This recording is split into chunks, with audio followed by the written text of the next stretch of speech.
Bismillahirrahmanirrahim. Assalamualaikum warahmatullahi wabarakatuh. Halo guys, perkenalkan nama saya Ahmad Noval Sarin. Saya mahasiswa STCB Angkatan 2018 dari Prodi Akuntansi Syariah. Selamat datang di Opang Podcast. Jadi, di podcast ini saya akan menjawab pertanyaan dari dosen fikih muamalah saya untuk tugas ujian akhir semester. Baik, langsung saja ke pertanyaannya. Apakah perbedaan sukuk dan obligasi dalam tinjauan fikih muamalah? Jawaban ini saya dapatkan dari file PDF yang judul 8 Industri Jasa Keuangan Syariah yang telah dibuat oleh OJK. Nah, dalam file PDF ini mencakup salah satu pembahasan tentang sukuk. Jadi, sukuk adalah efek syariah atau bukti kepemilikan yang bernilai sama dan mewakili bagian yang tidak terpisahkan atau tidak terbagi atas aset yang mendasarinya, atau underlying asset.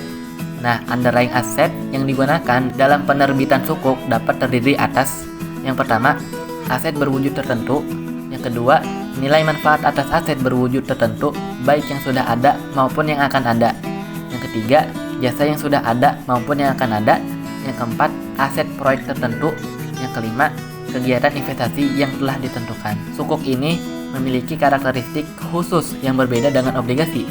Perbedaan antara sukuk dengan obligasi adalah sebagai berikut. Yang pertama, dari sisi prinsip dasar.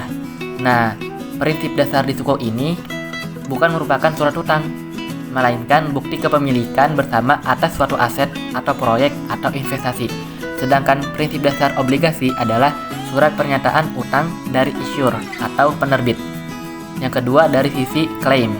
Di sukuk ini, klaim kepemilikan didasarkan pada aset atau proyek atau investasi yang spesifik.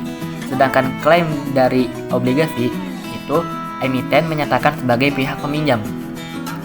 Dari sisi penggunaan dana, di sukuk itu harus digunakan untuk kegiatan usaha yang tidak bertentangan dengan prinsip syariah. Sedangkan penggunaan dana untuk obligasi itu dapat digunakan untuk apa saja, tidak terikat dengan prinsip syariah. Selanjutnya, dari sisi jenis penghasilan, sukuk itu imbal hasil berupa bagi hasil atau margin atau fee. Sedangkan jenis penghasilan dari obligasi itu adalah bunga atau kupon atau capital gain.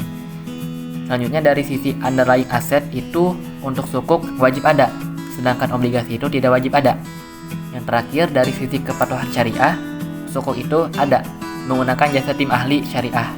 Sedangkan dalam obligasi itu kepatuhan syariahnya tidak perlu. Nah, mungkin cukup sekian dari jawaban saya.